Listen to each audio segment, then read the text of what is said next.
Welcome everyone to another episode of Couch Coaches, the show that loves to talk about the Warriors and just rugby league in general because we love the beautiful game. I'm your host, John Lazaron, and I'm joined by my co-host, Richard Leddy, aka the bandwagon conductor. Richard, this was the point. This was the point where this is the moment where I was going to say, "We're still in it, baby. We're still in it." But yeah, nah.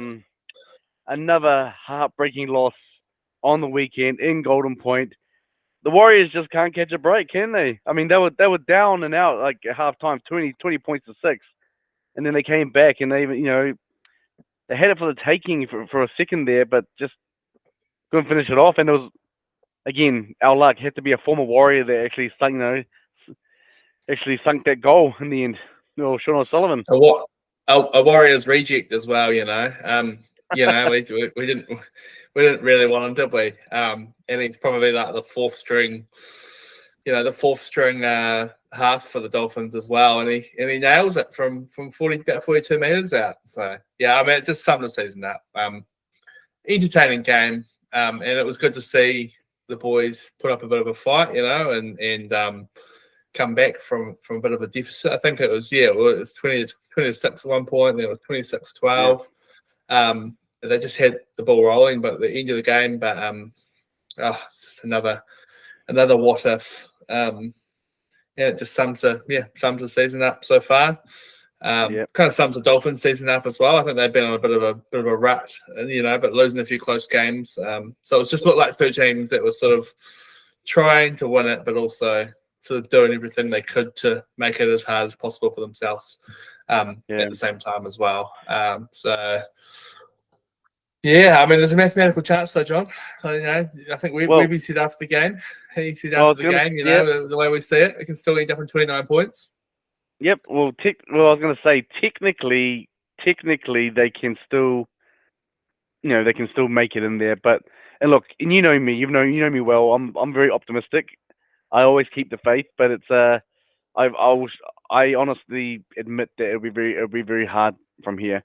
I doubt it, to be honest. It's just because the next step is you have to win every game. Obviously, well, they've been saying it for the last few weeks, but you have to win against Manly, and to beat Manly at their home ground, the old sacred Brookvale Oval. I know it's not called Brookvale anymore, but we all know that what it's called, really. And it'll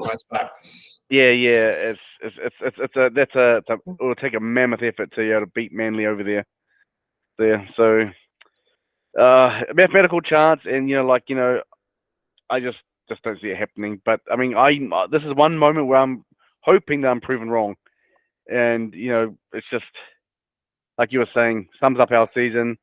And you were talking about the Dolphins as well. They're known for starting the game really well and then just going on a bit of a decline. It's where they lose their games. And I thought that was going to happen again, but it just what annoyed me was how the Warriors let in the tries that the Dolphins scored. Some of them was just so soft. Yeah, they were just so soft tries. Like the one where even I think it was Charles that batted the ball back. Who was he? I mean, I know that he was just trying to do something, but there was no one around. And I'm not trying to blame Chance on that. I'm just saying, where was the support? If the ball's there, why weren't there players around there? Why can't you figure out what's going on? Yeah, and then I mean, it just bounced up, picked it up, and they were just straight away just ran the rest of the field. And Herbie Farnworth is just too fast. It's hard to catch that guy, and for me, it was just so frustrating. Just the tries that they scored. That it was so simple, too soft. And I think Webby's acknowledged that as well. He said you can't let in 34 points in the NRL game. You can't do that in the NRL. And the Warriors constantly just keep on letting in soft tries, and I think that's what's been hurting them because they keep losing close games. So, and I think the attack as well is not great from the Warriors is great, but they're doing just enough to get in the game, like they did against the Dolphins. You got the Raiders game where they lost by 2 points as well. Let in some very soft tries, some easy tries. And look at the first try. Let's go back to the first try that the Dolphins scored. I mean, I know that the bounce of the ball took a little bit of a turn. It bounced, went the other way, sort of caught Chance off his feet, and went the other way and stuff. But he should have really, really stopped that try from happening. And it's a fullback's job, to be there to cover those ones. And yeah, Kaufusi just sort of snuck on over, didn't he? Yeah. And it was sort of just like, yeah, and then there was that break that Kaufusi made for the Dolphins' last try as well. I mean, a front rower shouldn't be, that gap shouldn't be there. I think it was Barnett and someone else. Sort of, there was just and Kaufusi almost, he couldn't believe his eyes as they lit up, and he just hit the gap, and then I think he went inside to Averillo, didn't he? Averillo scored to near the post. And that was when we were on a roll as well. It's just frustrating. But yeah, I think like the fact that we were able to it's just annoying. Like the fact we were able to come back with all the momentum sort of towards the end of that game. And then there was obviously the couple of drop balls over the line. One of them we got lucky and got a penalty try from. Do you think there was a penalty try? Just quickly. Oh, I mean, it was on the softer end of a penalty try, but I still think that Cody, he did grab him, and even though Mitch Barnett still got there, if you look, when the play is slowed down, you can see as Mitch is trying to grab the ball, Nikorima comes up and tries to hook it out, right? And I don't know if he got a little bit of impact on it. He got a little bit of impact on it, just the slightest. If Barnett had just another second or two to get there earlier when not being held, he probably would have taken that cleanly. So that's how I see it. I see it. Because those few seconds, they matter, because those few seconds would have determined whether Nikorima got his hand to the ball, and I think he just got his hand to the ball as Barnett went to take it. But it would have been just like a fingertip touch, but still it counts. And to be honest, I'm really unsure on the 8-point rule here, because I know I've seen it a lot, but I was wondering, because that would be considered foul play.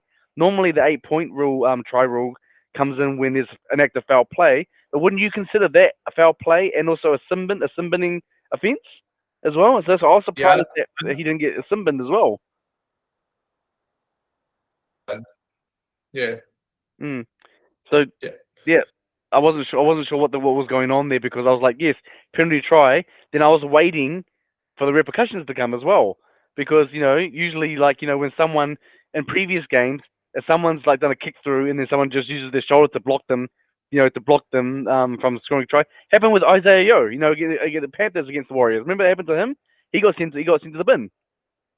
It wasn't a penalty try, but he got sent to the bin. But in this case, because it was so close to the line, a penalty try comes into the frame. But why wasn't Cody Nikorima sin-binned? Because it's still an act of foul play, and if it's an act of foul play, why weren't the Warriors given an 8-point try? And that would have made a big difference, But I mean, I could be wrong here. I'm just saying. I think with the 8-point try, it's more like foul play over the line. Like the ones I can think of is like there's the infamous sort of the Queensland grab, Billy Slater, leading with his legs, with someone diving into the corner, so stuff like that. I think that's the sort of thing that generally, from memory, but like because you don't see it that much. And I've got no idea what the rule is and where they draw the line with the sin binnings, but I wouldn't have. It would have been either basically a penalty try or sin bin, I think. So. And the way we were playing, with the point of the game that it was, I think, just getting that penalty try was quite nice. But gosh, we need to do some field goal practice in the off season, hopefully. It's about three games now. Well, there's 3 games, at least 3 games. We've sort of let ourselves down, and then I think.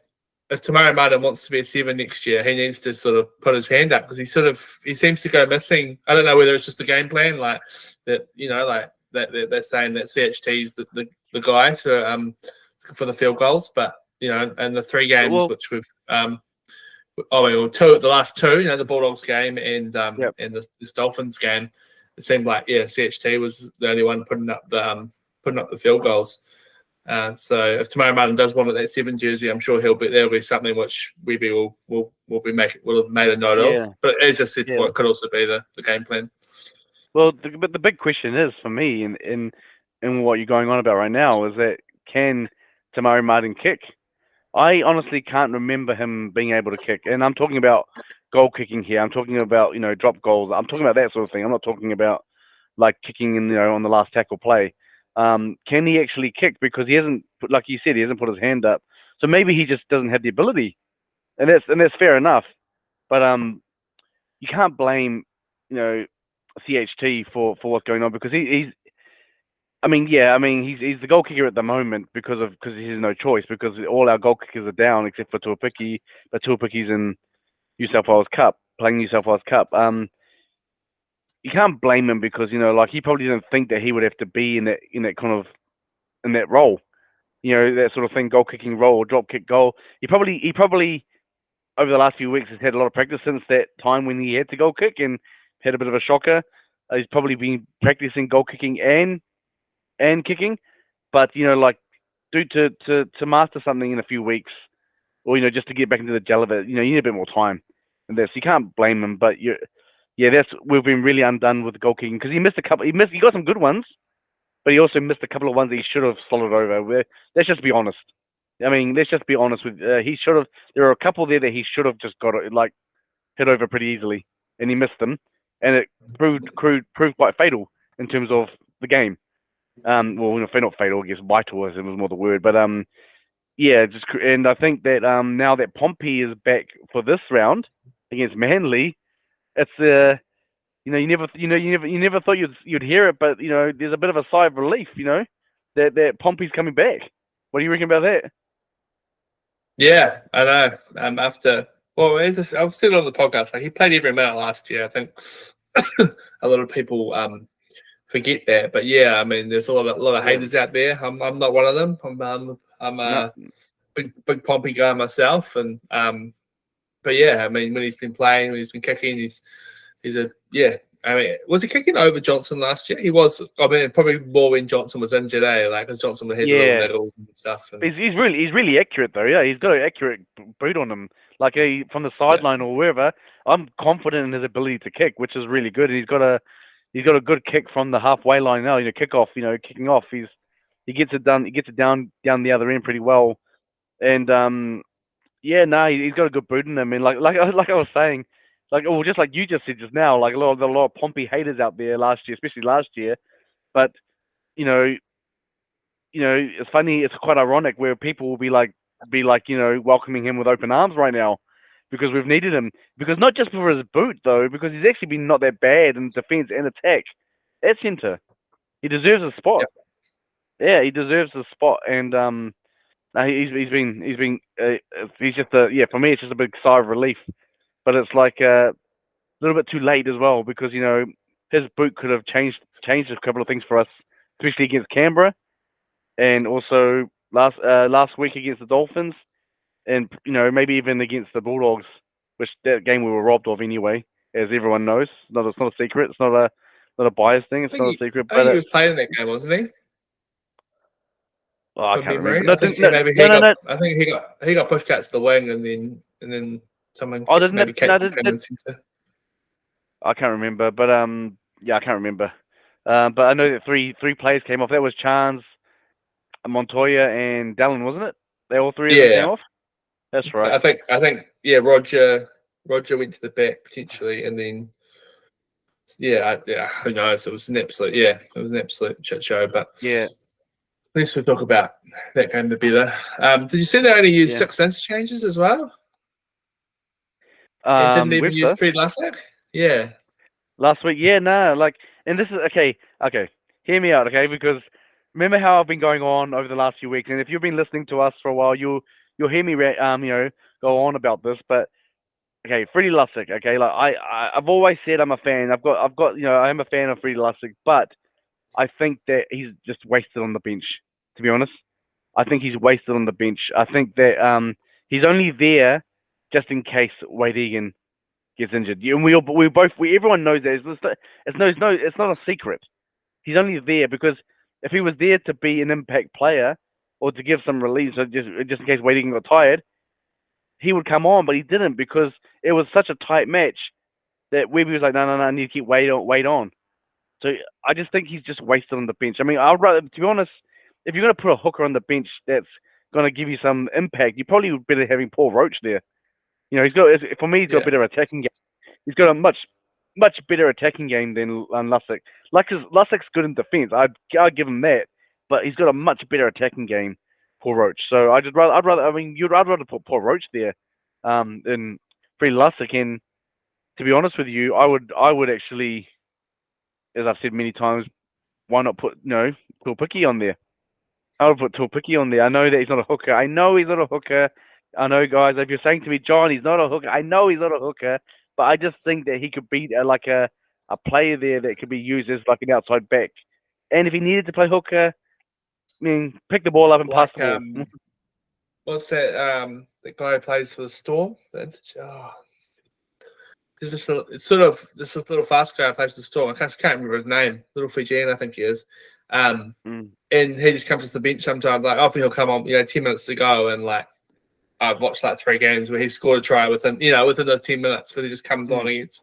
He's super fast, super slippery, and he just just comes on against tired defense. So it just seems with the whole Lussick thing, I don't know whether it just seems as sort of there isn't exactly a plan. Like I think like often when you see a hooker on the bench, like there's a bit of a plan. Someone will play the first half an hour, and then they'll switch over, and then the person started will come on to finish the game off. But yeah, I mean to not use a player on interchange is a bit strange, and to only use six changes in the whole game was a bit interesting. But speaking of interchange, good to see big Dom Sifakula back. I thought he had a lot of impact off the bench.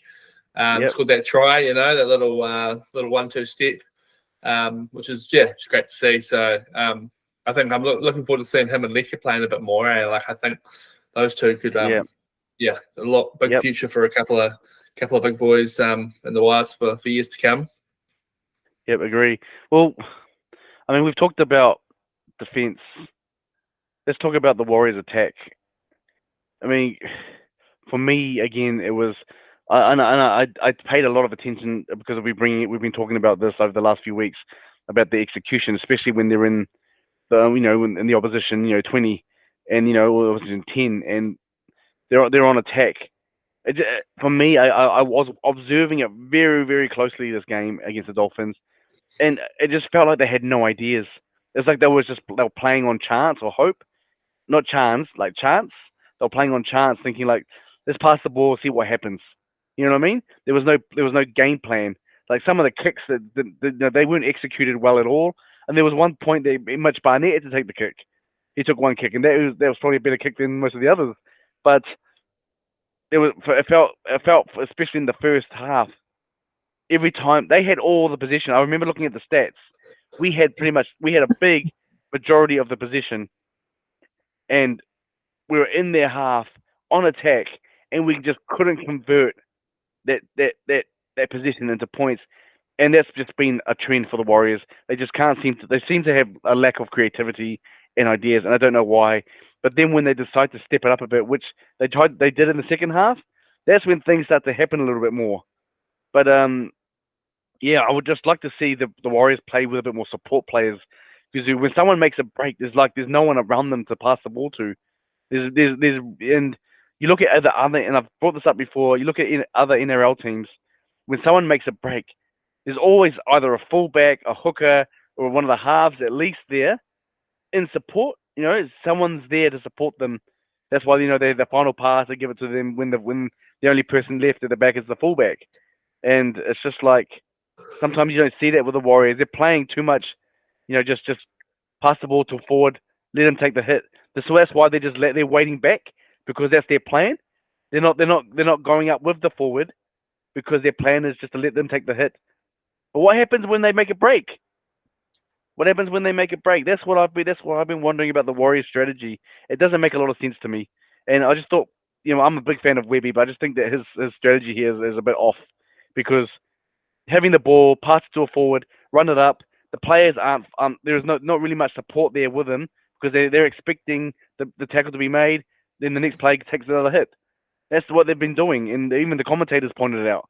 Is they're just taking just the man taking the ball up, one hit, second hit, third hit, then they do the kick. but the last tackle players have been pretty ineffective, and yeah, it was just frustrating for me to watch. What are your thoughts on the attack, Warriors attack? Yeah, I mean, you think about sort of the halves in particular, because they're obviously like a little attack is based around them. Like tomorrow, I think tomorrow Martin had 3 or 4 try assists. You know, he put the kick through for Barnett's try, and then he had a try assist for 3 other ones, and then he scored try himself. Yeah, So you know that he's obviously making some chances. I think Chanel set up one for Cooler as well. You know, and it's sort of and probably more of what a 6 should be doing. You know, running it around, stepping in a little bit, and confusing a few defenders. yeah, But then there was just these moments where they're both sort of just went a bit missing. I think Tamari Martin in particular, at the end yeah, there, towards the end there, where the game was on the line, yeah, didn't see too much of him.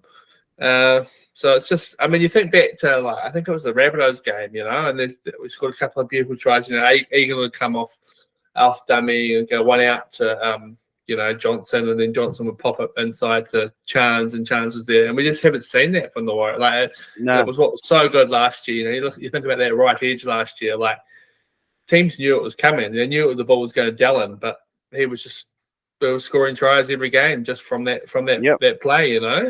So. yep, It's just obviously with the injuries this year, it probably hasn't helped just getting the combinations right. With especially with the halves kind of being chopped and changed as much as they have. With Johnson being injured, he was obviously such a massive part of that success last year. And yeah, I just hope. Yeah, I mean, I don't have the answers for this season. I think they're just going to have to go to the drawing board in the off season, figure out who's going to be playing 6 and 7, and figure out how they can yeah. refine that form. Well, you're right about Tamari Martin and and Harris Davida, doing some good stuff there, in the second half there.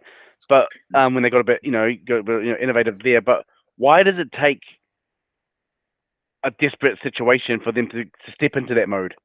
Why can't they just be like that from the get go? Why do they have to stick to a boring strategy that's not working, and then they find themselves on the back foot?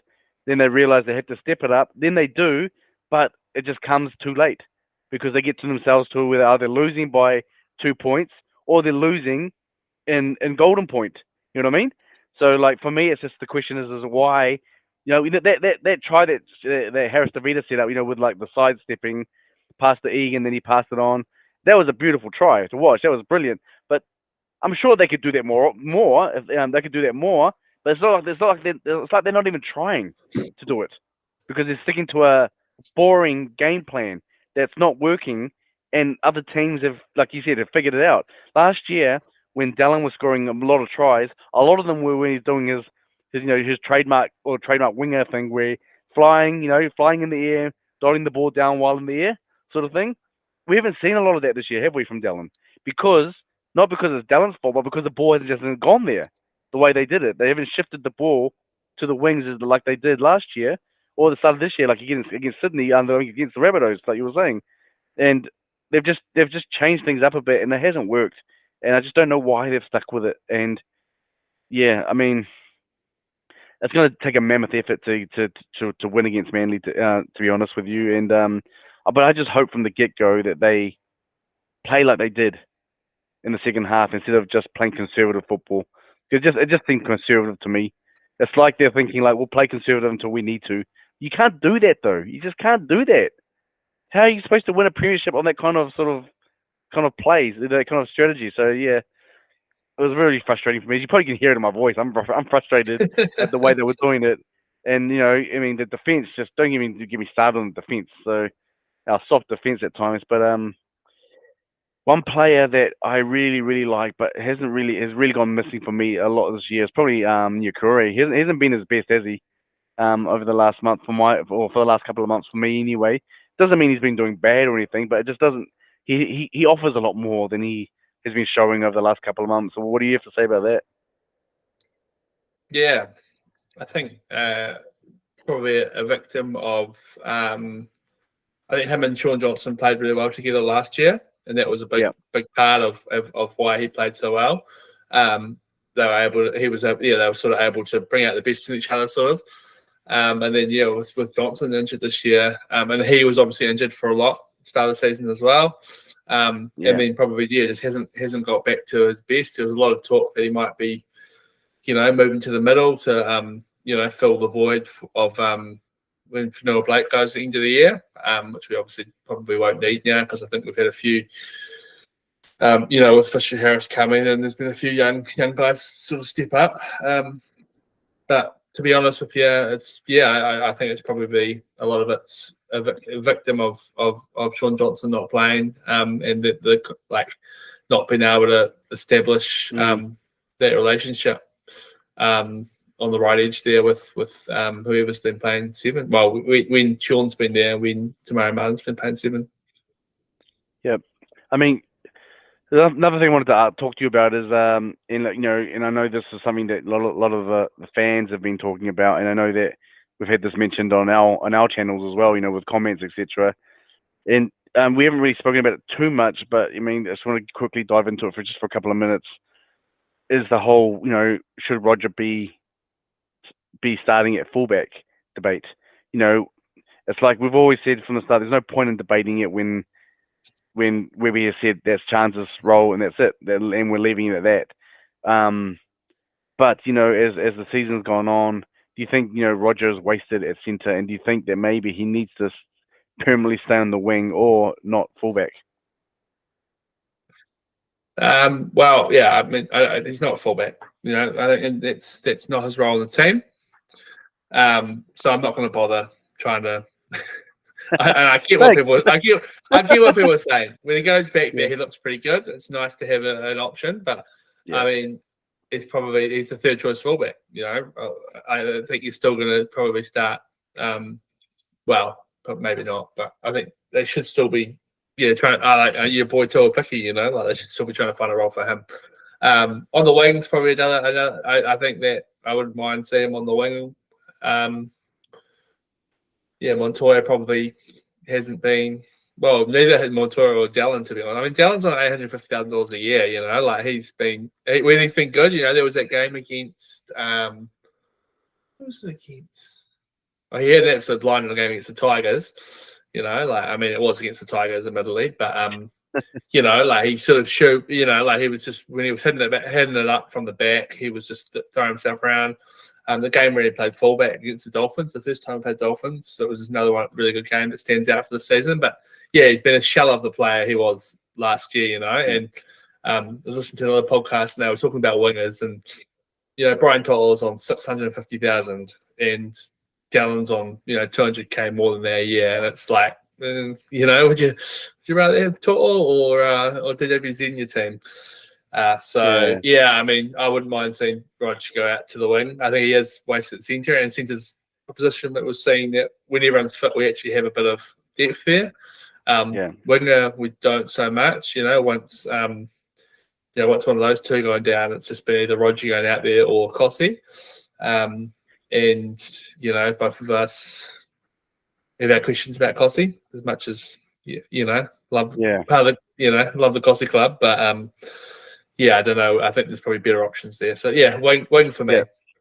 All right, fair enough. Do you want to see him in the number 1 jersey?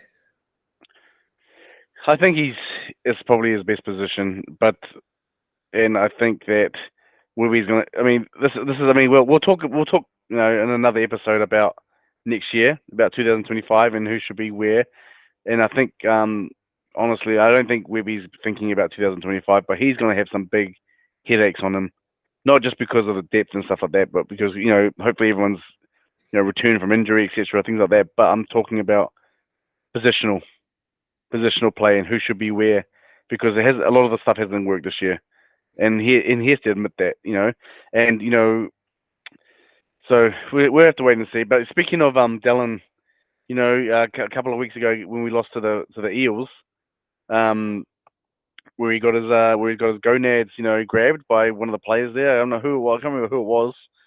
Do you remember who it was that grabbed him? I can picture him.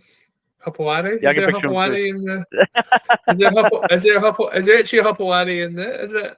What's his? Nah, not Apawati. Apawati? Is that a player? Oh, Probably is. I can't remember. I know that was the first name that came into my mind as well. Why is it when there's a lewd act in rugby league, the name of Hopewadi just comes up automatically? I don't know why. I think you know why, John. Yep. No NRL fan can get that image out of their head. No, yep, smell my finger. Right, yeah, so anyway, but anyway, like, you know, he complained about being grabbed, and from the videos it looked like he was getting grabbed. I mean, like, he got dismissed. But then you got Kyle Flanagan. This is not Warriors related, but you got Flanagan, you know, in the Stephen Crichton incident where he accused Stephen Crichton accused Kyle Flanagan from the Dragons of biting his nose, and and he got done for four matches for it. He got suspended for 4 matches, which is quite heavy. He's gonna miss I missed that. Oh, So he's actually been suspended for it. Yeah, 4 matches. I thought he'd get off it. Yeah, so did I. So that's my point. I thought that it was going to be dismissed, just like the same thing as Dallin. What happened with Dallin? Because I don't think there was conclusive evidence. Because you look at Stephen Crichton, and Stephen Crichton, you know, we all know Stephen Crichton, great player. He's put his nose in his mouth. He's literally, I agree. He's headbutting him, and at the moment, sometimes when you just at the moment, it just happens, right? Yeah. And the nose is in there, and for him to claim it, that's a grubby move. But I mean, like, even if it was just accidental, it might have been accidental. But the point is, I don't think he was actually trying to bite his nose. That's the point. And then to get four games off for it is quite heavy. And, you know, then I was just thinking, like, hang on, what about, you know, what happened to Dallin getting his flipping nuts grabbed like that, you know? And it's just like, what the heck? He gets Kyle Flanagan gets 4 weeks off, and the other guy gets nothing.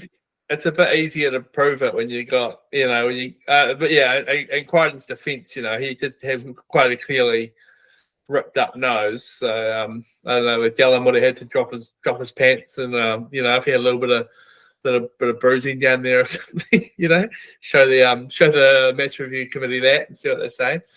But no, I'm quite surprised to see he got 4 weeks. I mean, it looks.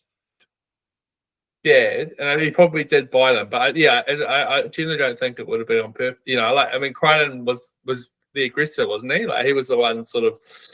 To me, it looked that way. It looked that way to me. Yeah, it looked that way to me. And he moved his head in that direction, and then Flanagan probably, like, I mean, what would you do if you're pinned on the ground and someone put their nose in your mouth? You know, like, you're gonna try to push them off, and then potentially in the process, I don't know, get a little snip there.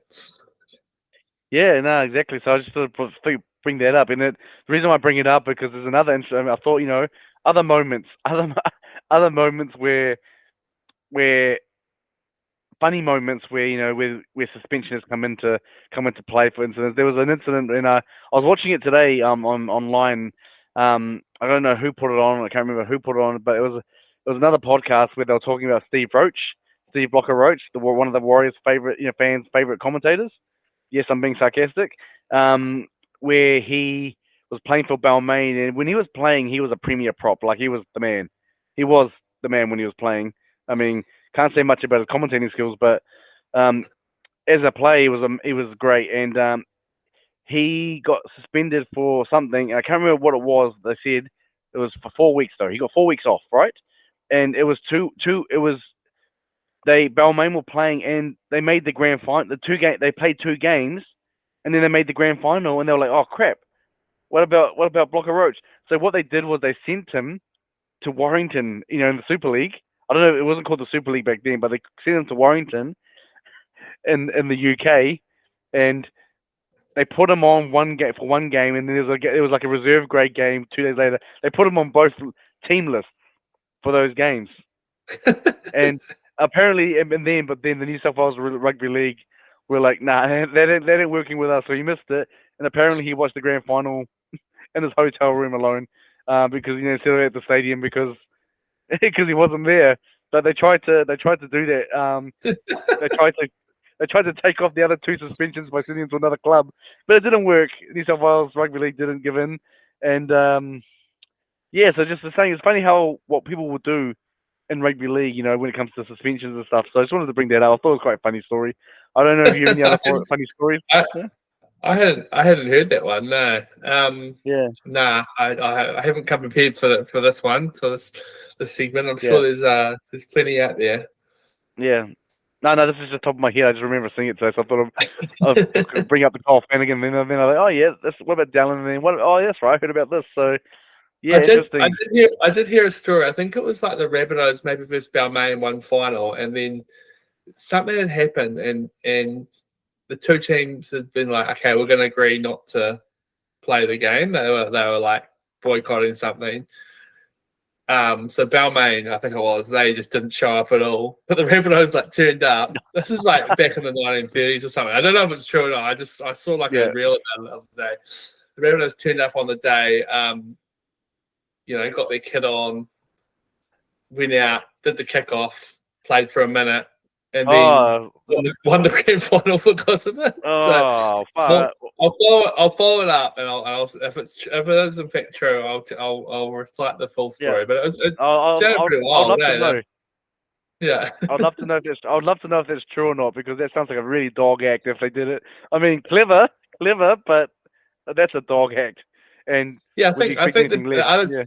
the other team were like outside the stadium, like with placards, like boycotting about something. I can't. It must have been like with the Players Association stuff or something. But yeah, I'll look that up and see if I can recite the full Yeah. story if it's true next week. So stay Yeah. tuned. I hope it's true, because it sounds like a funny story. But speaking of the South Sydney Rabbitohs, their boy Latrell Mitchell is in a bit of grief or a bit of trouble again. Where he was it Dubbo? You hear about the story about him in Dubbo, where he was up there coaching some clinics, some woman clinics, rugby league clinics. I think that's what they were. He was up there, some women teams up there, and good on him for doing that. But he stayed overnight, and there was a photo taken of him leaning over a table with some white powder substance. I mean, who knows if that's actually white powder? People will just see something white there, and they'll just assume it's white powder. You know what I mean? It could be anything else, but it's just yeah, it's interesting. Like, that's happening. He's not commenting. He's not saying anything at the moment because of the fact that it's before the integrity unit right now. Yeah, But yeah, you got to feel. Yeah, I'm hearing some interesting responses. Like, for example, Mitchell Pearce is a good mate of his, really angry, and he's actually he wants the photographer to be named and shamed, and that's a fair call to me. What kind of person does that and then just puts it on social media to get this guy in trouble? That's just a dog act. Who does yeah. that? Who does that? I mean, did the guy even sell the photo to a publication or anything? I don't think so. I don't think so. And So I mean, you look at the photo, you're like, if quite I'd seen blurry. that photo, I would have. Yeah, well, that's right. If I'd seen that photo, I wouldn't have kind of been like, oh, it looks like he's like it feels like it clutched at straws from the media. But yeah, I thought it's just a dog act. So hopefully, I mean, it's for someone like the Trail, he's such a good player when he's on, but he just had bad runs with injuries and all that. So if he gets caught up in that sort of thing, but yeah, I mean, if he is doing it, I mean, you're going to be smarter, and if you're going to do it, like make sure you're aware who you're doing it with, and that no one's going to bloody throw you under the bus Yeah, like he has been here. yeah. Because I mean, surely he's not that stupid to think that. I We've mean, I'm seen not that. saying he was. Seen that Hmm? As I say, we've seen it a few times in the NRL last few years, eh? And it had Yeah, yeah, Val Holmes. His was a bit. He was holding up the bag, wasn't he? And like a selfie, yeah, which is yeah. a bit Like, more. I think he was just doing. I think Classic, he was doing it as classic, a classic Queenslander behaviour. whatever.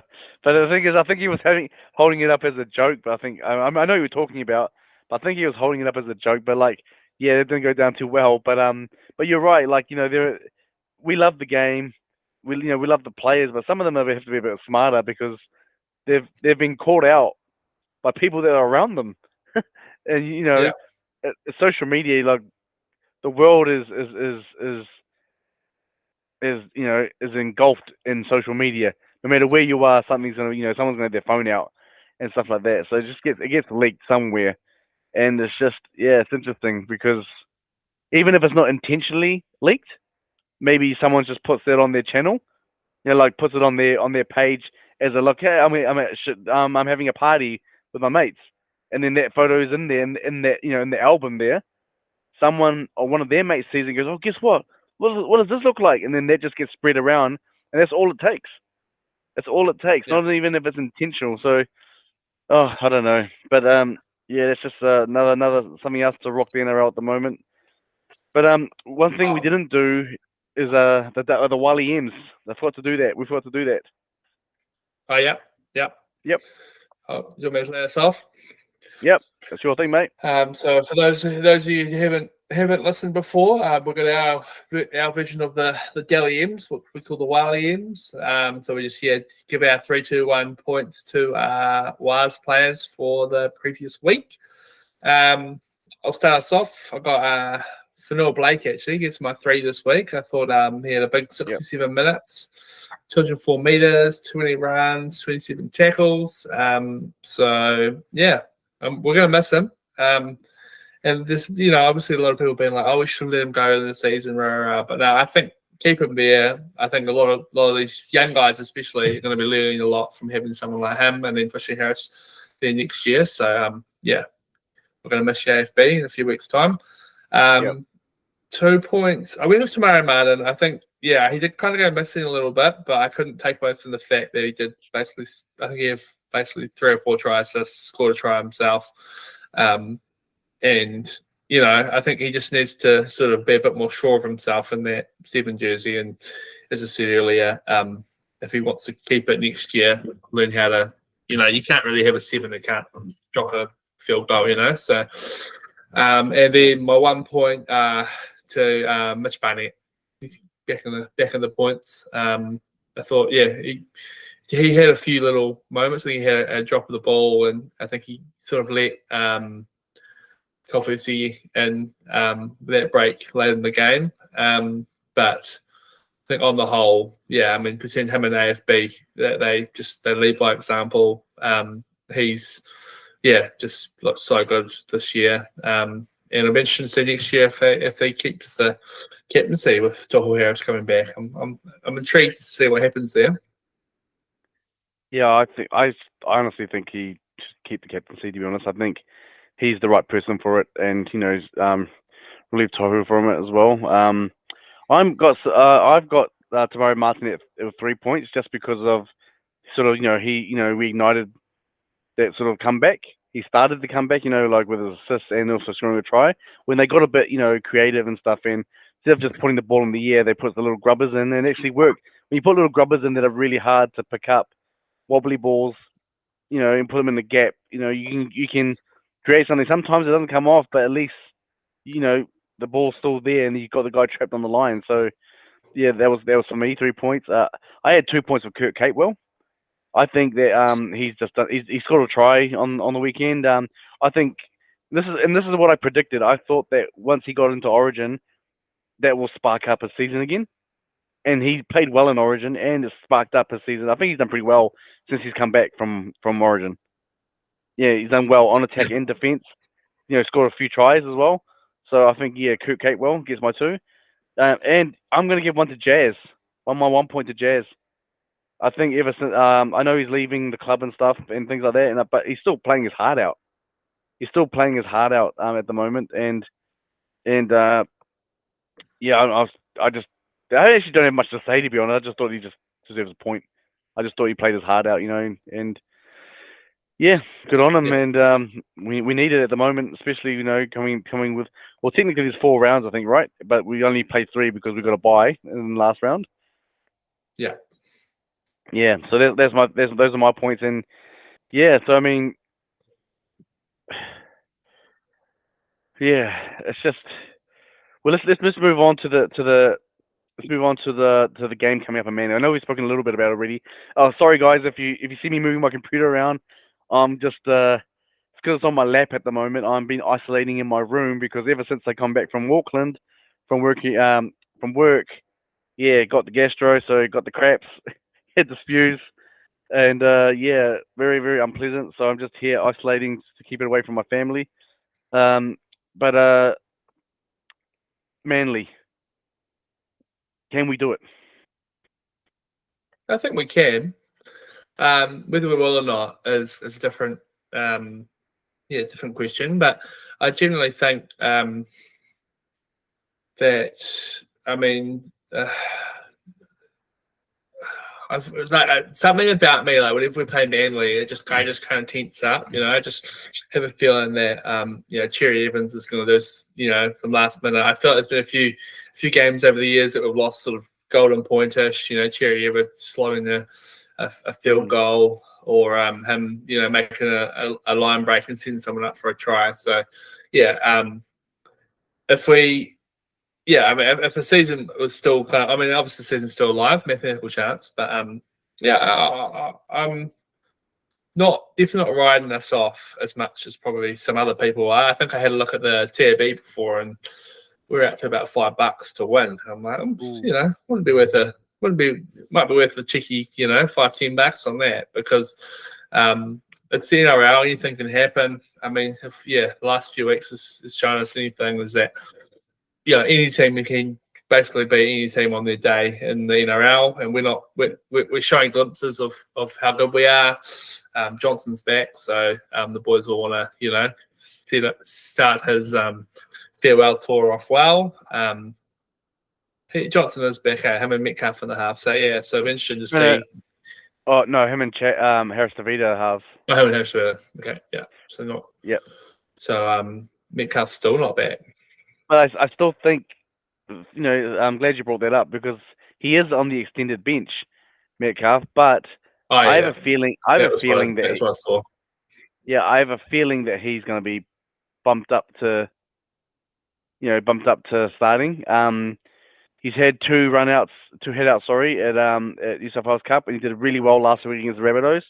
I think he got 2 try assists. Nearly scored a try himself. Goal kicking was really well. I think he was goal kicking as well. So he's had some 2 good headouts in New South Wales Cup, and now he's travelled over to Sydney to train with the team. So I'm kind of hoping that they'll put him into 6 and then Harris Tavita into 9. Into Lussick's position. Take Lussick off and put Harris Tavita as the utility, because that for me works better. You know what I mean? Because like Harris Tavita can cover 9 if need be, and I think that would work better. Having Luke Metcalf coming up at 6, but I think next year, because you were talking about earlier on about Tamari Martin, if he wants to be 7, he's got to do some more. I think honestly, Luke Metcalf's going to get it. I think he's going to be named at 7. That's my thoughts. I actually think that he'll be the number 7 for the Warriors next year, but again, that's just still a while away. So, but I'm team Tamari Martin at 7, Luke Metcalf at 6. I just think Metcalf's more of a 6 myself, but we'll see what the powers be. Well, it depends on his influence as well, because he's made it clear he wants to be a 7. He's made it clear. He said it. That I want to be 7, and that I just think I don't know who you'd put at 6 though. That's the thing, because I don't think Tamari Martin works well at 6 unless he gels differently with Metcalf. But yeah, we'll have to wait and see about that one. I wouldn't mind Ben Farr having a go, but like Webby was saying this, I think earlier yesterday, Webby was saying, I'm just not going to be throwing out jerseys just for the sake of it. You know what I mean? You got to earn the jersey. So hopefully Ben Farr will get a shot. He's done a bit at 5'8" as well, and I think why not give him a shot to see how it goes.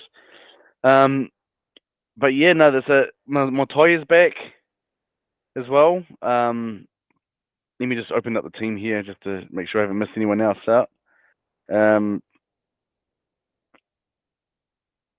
Here we got here. Yep. So Chance at number 1, 2, Dallin at 2, Pompey back, Roger at 4, Montoya at 5 on the wing, Harris Tavita at 6, Shaw Johnson at 7, Fanua Blake 8, 9, Wade Egan, 10, Mitchell Barnett, 11, Ukure, 12, Kirk Capewell, 13, Dylan Walker, and the benches, Freddie Lussick, Tom Ale, Jazz Tavanga, and Sifakula. So I'm a fan of Sifakula. I think he's got a big future in the game, don't you reckon? Yeah. As I said before, it was brilliant the other day, and Just a big body, and looks to have a bit of footwork and some ball skills as well. So yeah, as I said before, looking forward to seeing him and Leka for years to come, carving up the middle for the Waz. Yeah, Middle of the edges. I think Leka's actually an edge, isn't he? So we haven't really seen him on the edge. it'll be interesting to see what the team is like and if they have any off-season signings come up as well. Who knows what's going to happen. There was talk around the social Warrior social media pages about RCG from Parramatta and the Eels, Campbell Gillard, saying that he would be a good addition to the team, but I don't think he'll be a good addition to the team. I think he's past his best, to be honest. We've got Fisher Harris coming in, and I think we've got enough. Two pretty good front. Well, we've got two pretty good starting front rowers, and we've got plenty of young guys between Tom Alley and Dimitri Sifakula. Yeah, I honestly wouldn't mind, like you were saying before, I wouldn't mind seeing Yukure play in the front row. Yukure play in the front row, and have Sifakula and stuff coming in playing in the second row, coming off on the edges there. I'd rather see that. I think that would work better for me. Imagine having him as coming off the bench, as a front rower. It's awesome. It's awesome. I think that for me that would work. And yeah, but man, going back to the Manly game, like you were saying before about Cherry Evans. You think about Cherry Evans, you think about the Travojevic brothers. Yeah, I just think I actually think about the stadium. Like, it's hard to win there. It's just hard to win over there. It's gonna take a mammoth effort, and I believe we can still do it. But I don't have my hopes up like I did against the Dolphins and the Raiders and the Eels and the Bulldogs. Imagine, I mean, I don't like Wattis. I really don't like Wattis. But imagine if we had won that game against the Bulldogs, which we should have won. The Raiders, which we lost by 2 points. The Dolphins last week, and if we had beaten, John, we've been here before, though, bro. No, yeah, I know. I don't like. I don't like. Into this part of the season, being like, there's still a chance. But what No. I'm just saying that some of those games that should have been taken would probably get us. We'd probably be close to the top 8, or maybe in the top 8 right now. Do you get what I mean? Just from those few games, and it's just that's what's so frustrating. Every year, been a Warriors fan, apart from last year, pretty much. Yeah. I just think, if only we were. Yeah, this happened or that happened. That's all right. Now, this will be a test for the boys, but yeah, as I said before, hopefully they can just get up and looking forward to Sifakula's on the bench again. So looking forward to seeing how he goes. Obviously Rog back to the centres, which I'm not sure about, but it'd be good to just see him. Some of that these backs sort of refine some of the form which had them just been untouchable last year. Maybe this will be the game a bit late in the season to really find their form, but this could be the game. Yep. All right. Well, let's hope so, because we need it. I just really hope that they, when we start the game after 14 minutes, it's not 12-0. 12-0 to Manly. Like, that seems to be the trend in the Warriors, isn't it? 12-0 or 18-0, and then it's all of a sudden 18-6, and then 18-10, and then all of a sudden we start to slowly crawl back. By the time 18 minutes comes up, we're just missing out, or we just get pipped. So I just hope that trend doesn't continue. That's the most frustrating thing about the season, is that trend. Every game in, game out, it's the same thing. The same thing. You know what I'm talking about, right? Just like the opposition is already up 12-0 after like 10 minutes and stuff like that, and just some soft tries and stuff. And frustrating because we've been hot on attack for the majority of that 10 minutes, and then they just score 2 tries out of nowhere. So yeah. But anyway, let's just say the Warriors. Let's just say Warriors. Yep, they're a chance. They're a chance this Friday. But I find it. I think it's going to be difficult. I'm still gonna put them 1-12 to win, because I've still got the faith. But I'm not as confident as I normally am in this game. But do you want to take us through the tips, mate, for this round? Yeah, sure thing. Quickly do a review of last week. So we both had the Storm on Thursday night. Who did they play against? Storm Dragons, didn't they lose? Rabbitohs. Oh, Yeah, sorry. Rabbitohs, yeah. And then I had the Sharks over the Titans, who 44-0, I think it was. All right. Yeah, move on. You were laughing at me, being like, "Oh, there's a 3 point there," you know. Yeah. Both had both lucky to get the Panthers, thanks to an Ivan Cleary absolute masterclass, and the Panthers decided, "Oh yeah, we'll try to win this game in the final." Nathan Cleary. We'll try to win this game in the final 8 minutes.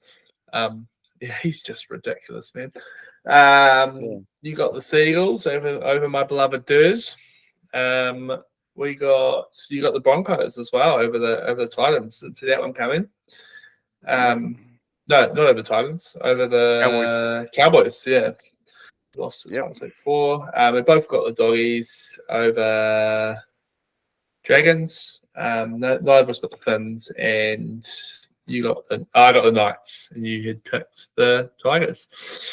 You picked Benji's boys. So this week, probably game of the round, I'd say, on Thursday night, Panthers Storm. Storm sort of that seemed to be their most dominant beast, but they just also keep winning games. I think they've only lost about 4 games this year, but the Panthers look to be really into sort of, get into maybe second or third gear now. So I'm going to go with the PDPs.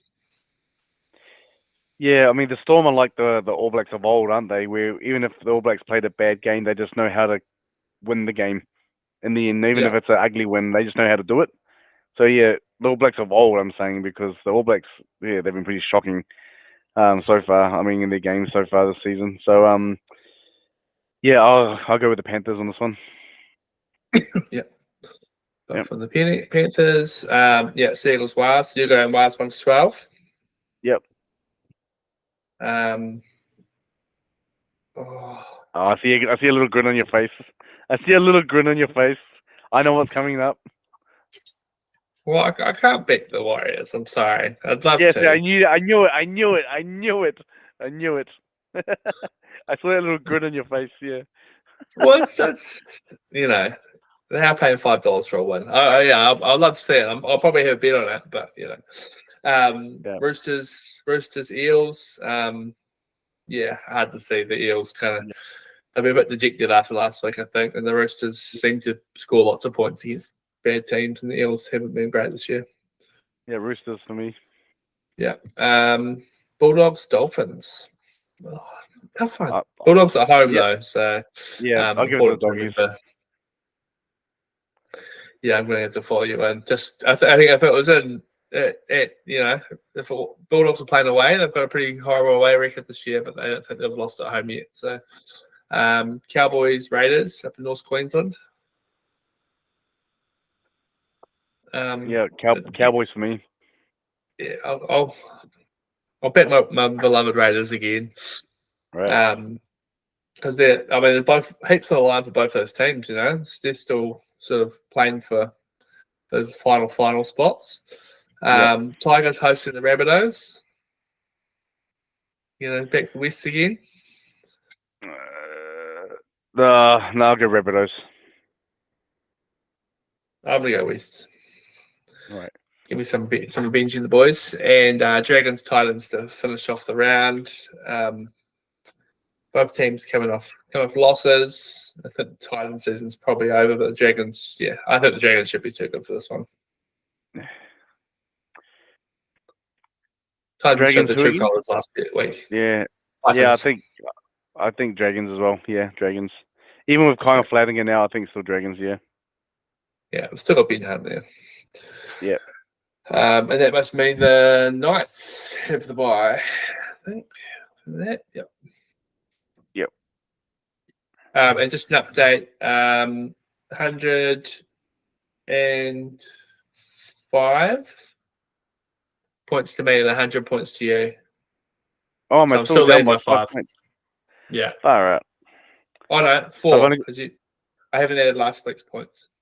1, 2, 3, 4, 5. So I'm on 110 and you're on 1, 2, 3, 4, 5. Oh, no, you got 5-2. Yeah. Yeah. Start by 5. All right. I've got 4 rounds to make it. All right. All right. Good luck. No. We'll wrap it up from there. But yeah, I'm really hoping that the Warriors will, just show us something to make us happy to finish the season off, and then also to just give us just some hope for next season as well. That's what I'm really hoping, because I don't think we have a chance to get into the top 8, even though there's a mathematical chance. I don't see it happening. So I'm just hoping for now, just that they will just play their hearts out and show us what they can do and give us some real big hope for next season. So yeah, that's what I'm really hoping right now. Amen, brother. Amen. Yep. Well, thanks everyone for tuning in and listening to us, or if you're watching on YouTube, for watching us. If you're watching for the first time and listening for the first time, don't forget to like and subscribe, and please share the love about us. Our channels are starting to grow, and we're really thankful to all you supporters out there who are giving us that love. You want to tell everyone where they can find us, mate? You just tell the usual podcast platforms: Spotify, Apple, iHeart. There's a couple more, but I forget what they are. But they're the main ones. And obviously on that video platform thing that we're on as well. YouTube. Sorry, it's getting late. I'm tired. Yeah, fair enough. I'm lying down in bed as well, so it's all good. We'll wrap it up there. Thanks everyone for listening, and yeah, we'll come back to you next week. Have a good one, everyone. We've got love, it's just a matter of faith.